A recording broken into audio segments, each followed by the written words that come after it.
Boşa. Üzemden balasını oparken bu hakla bu adamdan balası opabiyem ama ekip bakayqını. Kişi çağda vay ana dese işte ötüp nandan küykünü yap, açtan suyukunu yap. Bekittim enken qaş yüzüm bilen kiyeme bu ögemdi. Nimde mi kiyeme, kilindimi patumay. Üzemden kellegi bağının beyni bip.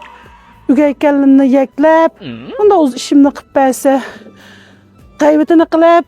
Kündü təqiq qap oltuğan bu məzlim öçbəllə qılan boğamdı. Hörğan çağdı şundan bir boldum. Ögü bakmayı üzemli oğlu təqib opaqım dedim. Ama kiçik geldi edem patuma etken köptüm doyuruldu. Beni patıyam o patumsa cacı suyup qap oltuğam. Yazıyorsa sürekli sayıstı can bakamı. Musafirde bir adı oltuğuç iyi edem oltuğu ya. Ya edem çıkar ya bedem toxtab demimdel olup kiyeme. Oltuğaç diyor ya tam tüy sarıdı. Acan kim bana sıçraç kal. Ben senin kulaklarını yüdüce çıktım ha. Vay kim ha bir şey vakit ya. Anamdan kaynanız kaptı. Zülfer Hanım. İşkin aldık hep bağı çiğni çeşti. Zülfer Hanım. Yine nim boldu balam. Aya kaynananız kaptı. Hekegen bolsa öykü başla. Sürüye başla ha.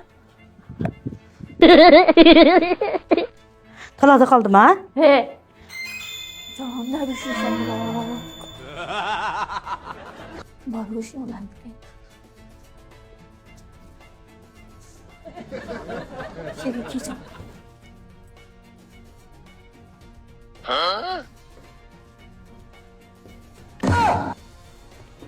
Tünügünkü filmimizde şunda yaxşı qo'llab berdinglar do'stlar.